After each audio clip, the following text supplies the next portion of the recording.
The purpose of this record is to show you how to use your imagination to achieve your every desire. Most men are totally unaware of the creative power of imagination and invariably bow before the dictates of facts and accept life on the basis of the world without. But when you discover this creative power within yourself, you will boldly assert the supremacy of imagination and put all things in subjection to it. When the man speaks of God in man, he is totally unaware that this power called God in man is man's imagination. This is the creative power in man. There is nothing under heaven that is not plastic as potter's clay to the touch of the shaping spirit of imagination. Once a man said to me, "You know, Neville, I love to listen to you talk about imagination. But as I do so, I invariably touch the chair with my fingers and push my feet into the rug, just to keep my sense of the reality and the profundity of things." Well, undoubtedly he is still touching the chair with his fingers and pushing his feet into the rug.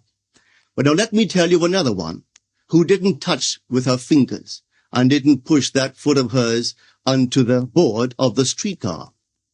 It's the story of a young girl, just turned 17. It was Christmas Eve, and she is sad of heart. For that year, she had lost her father in an accident, and she's returning home to what seemed to be an empty house. She was untrained to do anything, so got herself a job as a waitress. This night is quite late, Christmas Eve. It's raining. The car is full of laughing boys and girls home for their Christmas vacation. And she couldn't conceal the tears. Luckily for her, as I said, it was raining. So she stuck her face into the heavens to mingle her tears with the rain. And then holding the rail of the streetcar, this is what she did. She said, "This is not rain, but this is spray from the ocean. And this is not the salt of tears that I taste, but this is the salt of the sea in the wind. And this is not San Diego. This is a ship, and I'm coming into the Bay of Samoa." And there she felt the reality of all that she had imagined. Then came the end of the journey, and all are out. 10 days later, this girl received a letter from a firm in Chicago, saying that her aunt, several years before, when she sailed for Europe, deposited with them $3,000, with instructions that if she did not return to America, this money should be paid to her niece.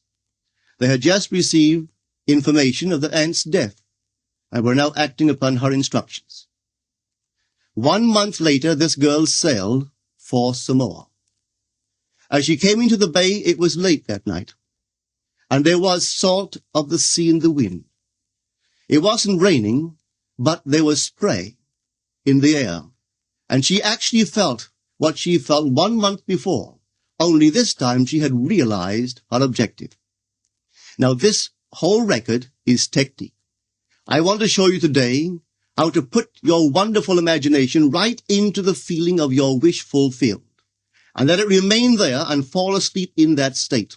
And I promise you from my own experience, you will realize the state in which you sleep if you could actually feel yourself right into the situation of your fulfilled desire and continue therein until you fall asleep. As you feel yourself right into it, remain in it until you give it all the tones of reality, until you give it all the sensory vividness of reality. As you do it, in that state, quietly fall into sleep. And in a way you will never know, you could never consciously devise the means that will be employed. You will find yourself moving across a series of events, leading you towards the objective realization of this state. Now here is a practical technique. The first thing you do, you must know exactly what you want in this world. When you know exactly what you want, make as lifelike a representation as possible of what you would see and what you would touch and what you would do and physically moving in such a state. For example, suppose I wanted a home, but I had no money, but I still know what I want. without taking anything into consideration, I would make as lifelike a representation of the home that I would like, with all the things in it that I would want. And then, this night, as I would go to bed, I would, in a drowsy, sleepy state, the state that borders upon sleep, I would imagine that I am actually in such a house, that were I to step off the bed, I would step upon the floor of that house. Were I to leave this room, I would enter the room that is adjacent to my imagined room in that house. And while I am touching the furniture and feeling it to be solidly real, and while I am moving from one room to the other in my imaginary house, I would go sound asleep in that state. And I know that in a way I could not consciously devise, I would realize my house. I have seen it work time and time again. If I wanted promotion in my business, I would ask myself what additional responsibilities would be mine were I to be given this great promotion. What would I do? What would I say? What would I see? How would I act? And then in my imagination, I would begin to see and touch and do and act as I would outwardly see and touch and act were I in that position. If I now desired the mate of my life, were I now in search of some wonderful girl or some wonderful man, what would I actually find myself doing that would imply that I have found my state? For instance, suppose now I was a lady. One thing I would definitely do, I would wear a wedding ring. I would take my imaginary hand, and I would feel the ring that I would imagine to be there. And I would keep on feeling it until it seemed to me to be solidly real. I would give it all the sensory vividness I am capable of giving anything. And while I am feeling my imaginary ring, which implies I am married, I would sleep. This story is told us in the Song of Songs, or the Song of Solomon. It is said, "At night on my bed, I sought him whom my soul loveth. I found him whom my soul loveth, and I would not let him go until I brought him into my mother's house, right into the chamber of her that conceived me." If I would take that beautiful poem and put it into modern English, into practical language, it would be this. While sitting in my chair, I would feel myself right into the situation of my fulfilled desire. And having felt myself into that state, I would not let it go. I would keep that mood alive, and in that mood, I would sleep. That is, taking it right into my mother's chamber, into the chamber of her that conceived me. You know, people are totally unaware of this fantastic power of the imagination. But when man begins to discover this power within him, he never plays the part that he formerly played. He doesn't turn back and become just the reflective life. From here on in, he is the affecter of life. The secret of it is to center your imagination in the feeling of the wish fulfilled and remain therein. For in our capacity to live in the feeling of the wish fulfilled lies our capacity to live the more abundant life. Most of us are afraid to imagine ourselves as important and noble individuals, secure in our contribution to the world, just because at the very moment that we start our assumption, reason and our senses deny the truth of our assumption. We seem to be in the grip of an unconscious urge, which makes us cling desperately to the world of familiar things and resist all that threatens to tear us away from our familiar and seemingly safe moorings. Well, I appeal to you to try it. If you try it, you will discover this great wisdom of the ancients, for they told it to us in their own strange, wonderful, symbolical form. But unfortunately, you and I misinterpreted their stories and took it for history when they intended it as instruction to simply achieve our every objective. You see, imagination puts us inwardly in touch with a world of states. These states are existent. They are present now. But they are mere possibilities while we think of them. But they become overpoweringly real when we think from them and dwell in them. You know, there's a wide difference between thinking of what you want in this world and thinking from what you want. Let me tell you, when I first heard of this strange and wonderful power of the imagination, it was in 1933 in New York City. An old friend of mine taught it to me. He turned to the 14th of John, and this is what he read. In my Father's house are many mansions. If it were not so, I would have told you. I go to prepare a place for you. And if I go and prepare a place for you, I will come again and receive you unto myself, that where I am, there ye may be also. He explained to me that this central character of the Gospels was human imagination. That mansion was not a place in some heavenly house, but simply my desire. If I would make a living representation of the state desired, and then enter that state and abide in that state, I would realize it. At the time, I wanted to make a trip to the island of Barbados in the West Indies, but I had no money. He explained to me that if I would that night, as I slept in New York City, assume that I was sleeping in my earthly father's house in Barbados, and go sound asleep in that state, that I would realize my trip. Well, I took him at his word and tried it. For 1 month, night after night, as I fell asleep, I assumed I was sleeping in my father's home in Barbados. At the end of my month, an invitation from my family came, inviting me to spend the winter in Barbados. I sailed for Barbados the early part of December of that year. From then on, I knew I had found this Savior in myself. The old man told me that it would never fail. Even after it happened, I could hardly believe that it would not have happened anyway. That's how strange this whole thing is. On reflection, it happens so naturally. You begin to feel or to tell yourself, well, it would have happened anyway. And you quickly recover from this wonderful experience of yours. It never failed me if I would give the mood, the imagined mood, sensory vividness.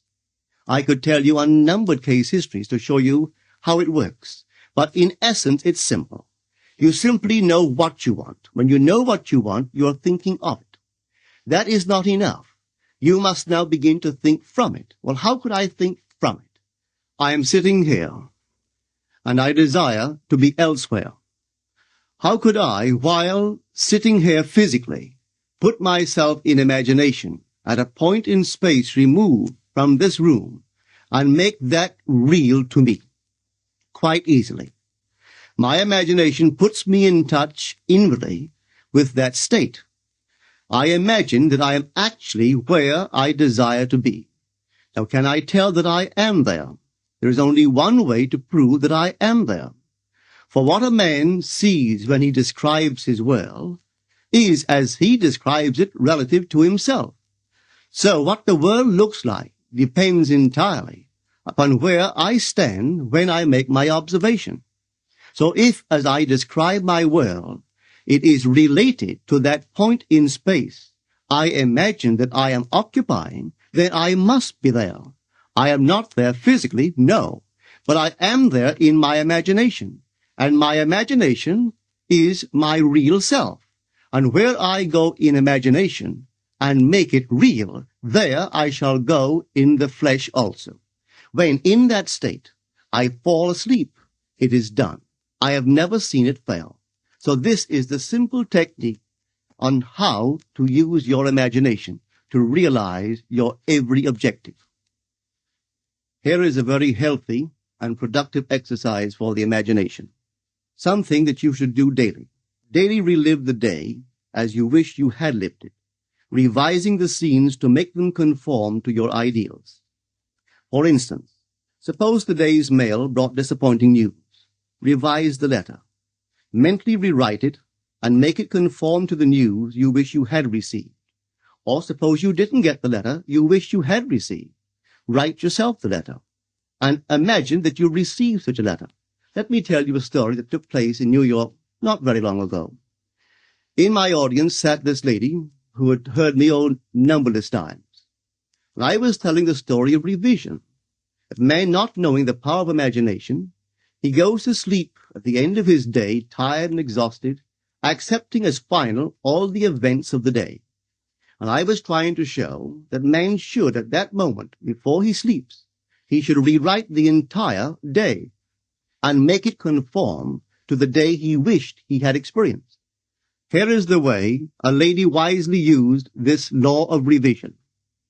It appears that 2 years ago, she was ordered out of her daughter-in-law's home. For 2 years there was no correspondence. She had sent her grandson at least 24 presents in that interval, but not one was ever acknowledged. Having heard the story of revision, this is what she did. As she retired at night, she mentally constructed 2 letters. One she imagined coming from her grandson, and the other from her daughter-in-law. In these letters they expressed deep affection for, and wondered why she had not called to see them. This she did for 7 consecutive nights, holding in her imaginary hand the letter she imagined she had received, and reading these letters over and over until it aroused within her the satisfaction of having heard. Then she slept. On the 8th day, she received a letter from her daughter-in-law. On the inside there were 2 letters, one from her grandson and one from the daughter-in-law. They practically duplicated the imaginary letters that this grandmother had written to herself 8 days before. This art of revision can be used in any department of your life. Take the matter of health. Suppose you were ill. Bring before your mind's eye the image of a friend. Put upon that face an expression which implies that he or she sees in you that which you want the whole world to see. Just imagine he is saying to you that he has never seen you look better, and you reply, I have never felt better. Suppose your foot was injured. Then do this. Construct mentally a drama which implies that you are walking, that you're doing all the things that you would do if the foot was normal, and do it over and over and over until it takes on the tones of reality.